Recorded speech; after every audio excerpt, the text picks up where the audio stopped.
History tells the story of the world and of our lives. Sometimes that history goes bump in the night.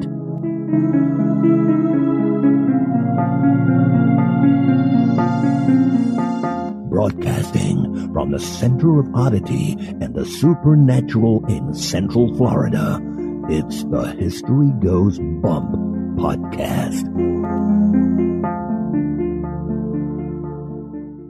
Hello, you spooktacular people. Welcome to History Goes Bump Redux. I am your host, Diane. And this is Kelly. Kelly, on this one, we're going back to a location that we covered back in 2016. This is in Wyoming. The Occidental Hotel has a lot of great history connected to the Old West. Looking forward to bringing this to the listeners. Are you ready to go back? I'm ready.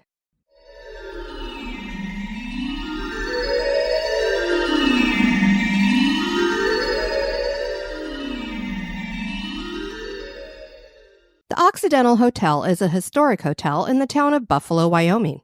The area was once a thoroughfare to those seeking treasure during the gold rush or a new life during Westward Expansion. That made it attractive for outlaws, too. The town was a setting for A&E's drama Longmire. The Occidental Hotel was heavily trafficked for a while and then went bust, almost leading to the wrecking ball. Today, it's been restored to a grand hotel once again, giving guests a chance to go back in time to the Old West. And just like so many tales of the Old West, this one has a ghost story or two. Join us as we explore the history and hauntings of the Occidental Hotel.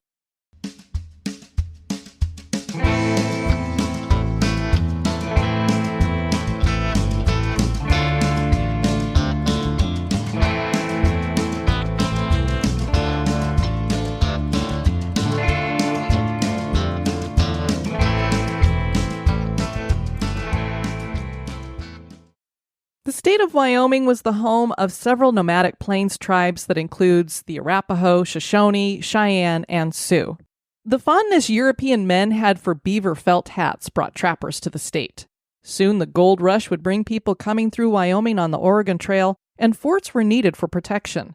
Settlers followed, and in 1869, the Wyoming Territory was established. The territory began petitioning for statehood in 1888, and in 1890, President Benjamin Harrison signed Wyoming into statehood, and it became the 44th state. Many listeners probably know this. I know we've covered it on other episodes now at this point, but women got the vote for the first time in Wyoming. Love that. Would not necessarily think that. You'd probably think, oh, it must have been New York or California, but it was Wyoming. Women's suffrage was established in 1869 in Wyoming, and the first vote was cast by Mrs. Louisa Swain in Laramie, which is a... Rings a bell. Yeah, which is a town that I lived in for 4 years. 4 years.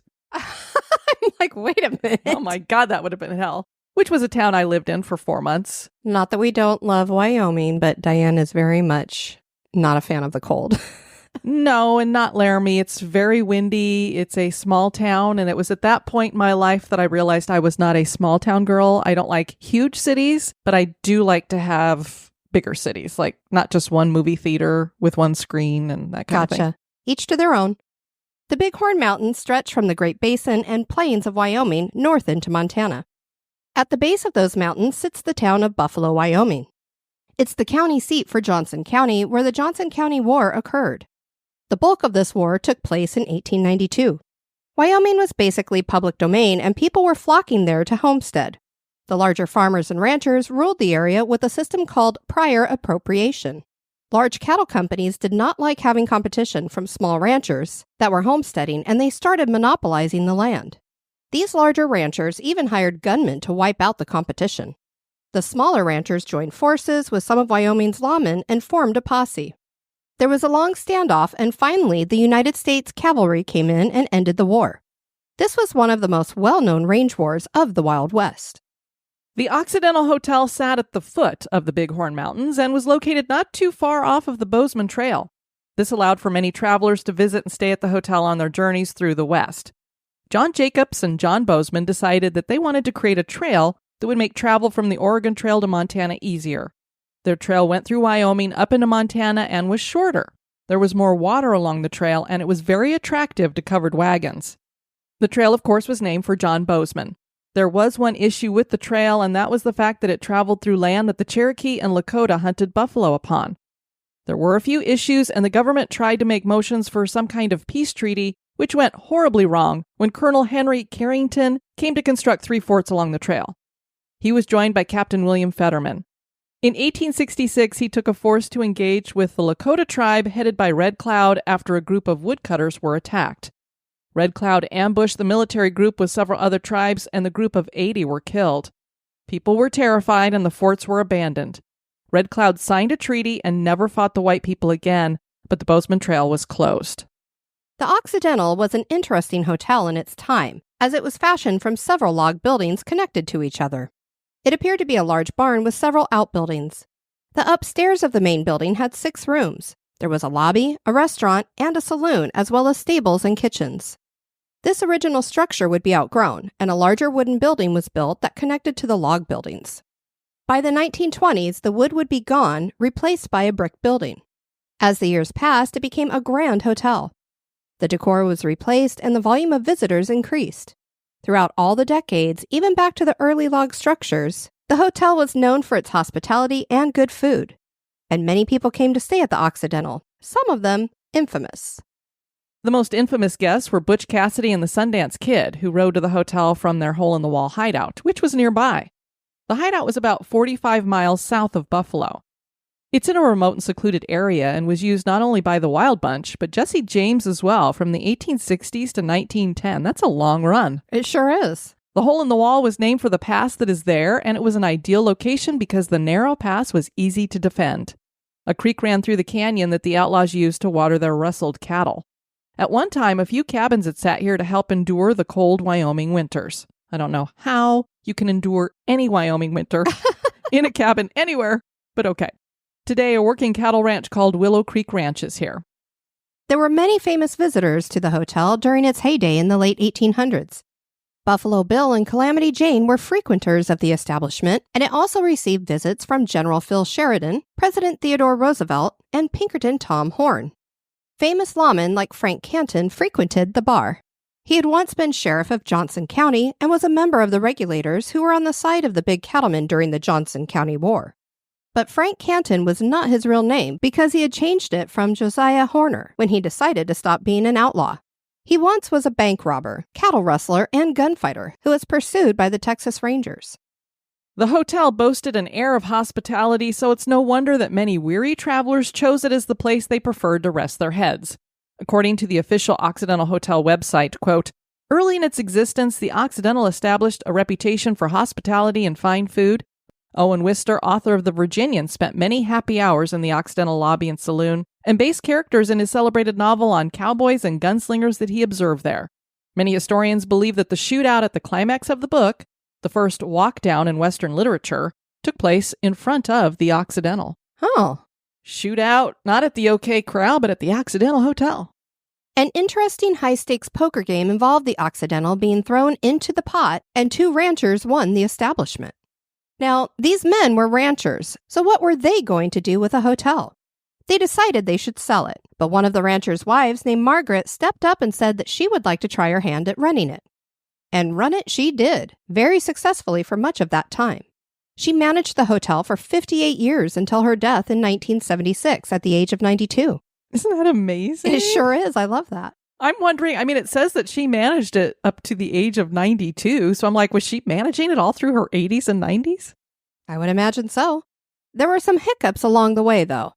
The Great Depression hit the area hard. Wyoming was a dry climate, and as environmental issues affected the land, finances tightened for those living there. To put it simply, people just stopped spending on the luxuries they had enjoyed just years earlier. As the spending decreased, so did the attendance at the Occidental Hotel. By the mid-1930s, Margaret was struggling just to keep the doors open. This was a struggle that lasted for several years until World War II, when the hotel saw a brief spike in guest attendance. But following the war, business declined again. As people traveled west, they began to prefer cheaper motels to the luxurious hotels of the turn of the century.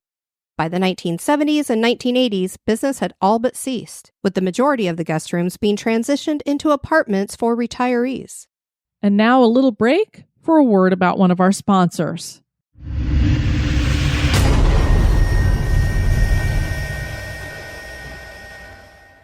Finally, after years of low business, the Occidental Hotel closed its doors in 1986.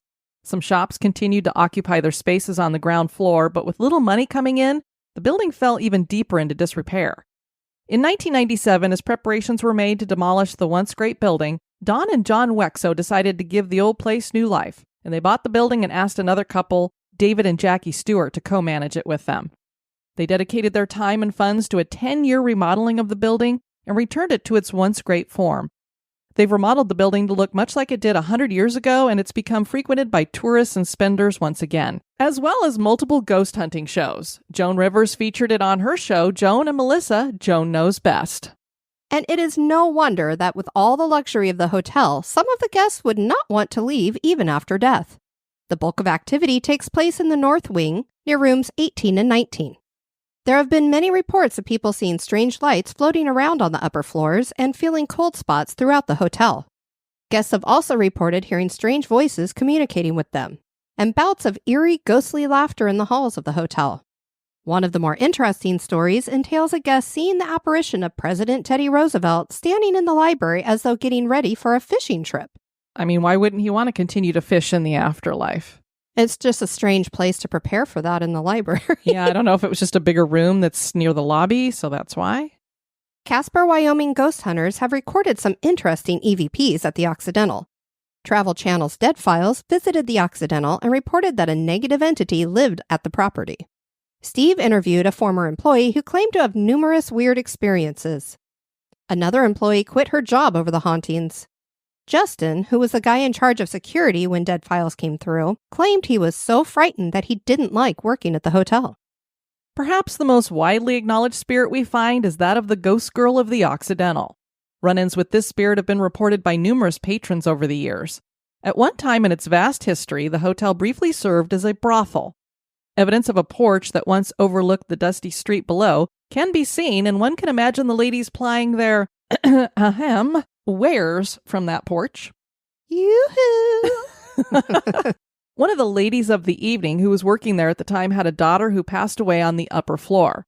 People in the hotel report her having dark hair and, you guessed it, a white dress. But of course. Either her ghost or some other spirit has been known to move guests' luggage and tap people on the shoulder.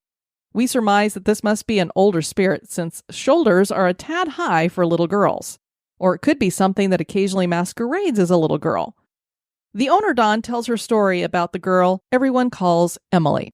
There was a lady of the evening who had a daughter who died of cholera in the northwest wing where the brothel was. She was just a child. Sometimes people can feel her tapping her fingers on their backs, but one guest really got to meet her. He gave me the creeps as soon as he walked in. I've never felt creeped out by any guests, only him. His hunting party was snowed in, down in Denver, so he was the first and only one to arrive. The whole northwest wing was empty except for him because the other rooms were held for those stuck in Denver. He was the guide, a mountain man, so when he called up screaming around 3 a.m., I knew why. He said that something was trying to pull his covers off the bed, and they were throwing things around the room.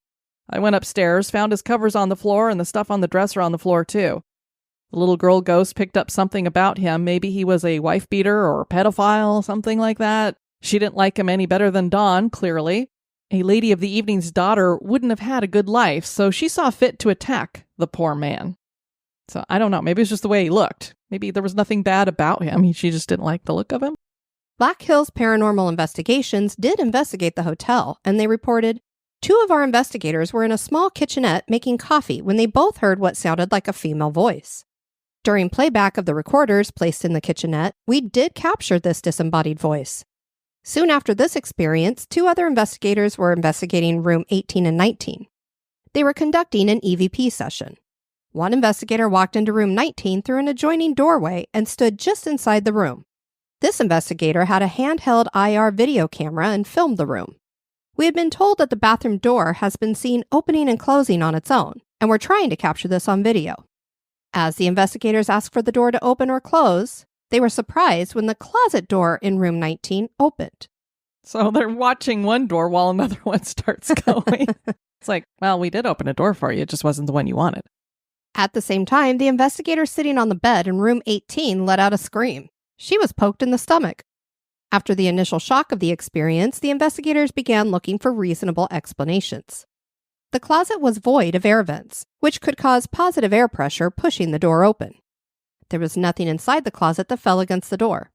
The video revealed that the door was securely closed, and you can clearly hear the doorknob turning as the door opens. Now, that's the thing that creeps me out when these doors open or close on their own. If the doorknob starts moving, it's like, what is moving that?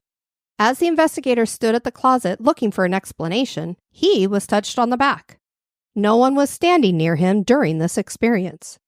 Mary reported on the In Wild, Wyoming blog, I just stumbled upon your post about the ghost girl. I saw her in the room you've pictured here, the room with the brick wall.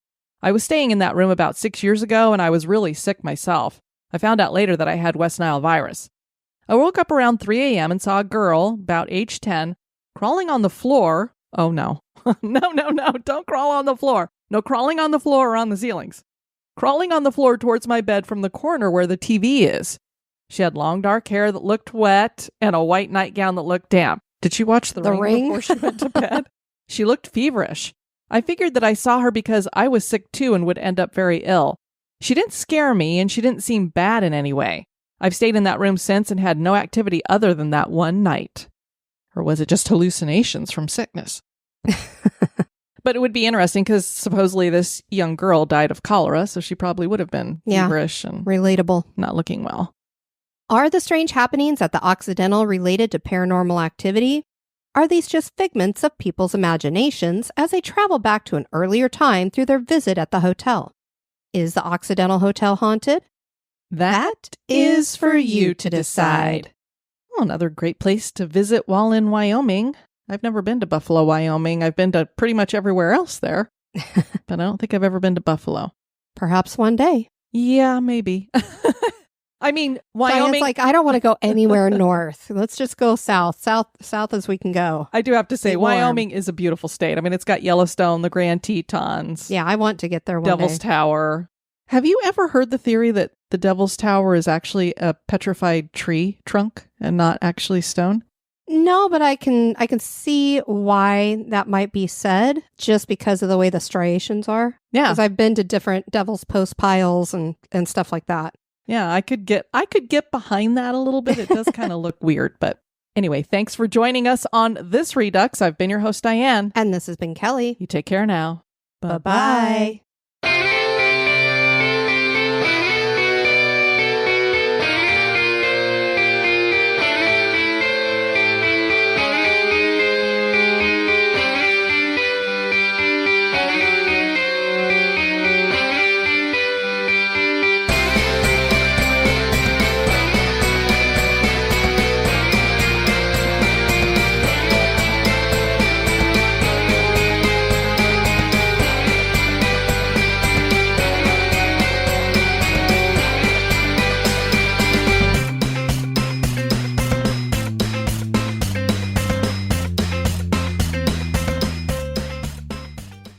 The territory began petitioning for statehood in 1988. 1988, really? The big You know what's funny, Kelly? It's amazing how when you're having a hot flash, you can't read. I cannot. What is the connection? I'm incinerating. Any other women going through menopause? Have you had problems reading at the same time that you're having a hot internally flash? combusting right now. I'm surprised my glasses are not fogged up. I've never noticed that problem before, other than sometimes my glasses do fog up, so it'd make it harder to read. But there's some kind of brain fire. Yeah, my brain's on fire right happening inside of you that just doesn't go together. Take my shoes off and put my feet on the cold floor. In 1866, he took a force to engage with the Lakota. By the 1920s, the wood would be...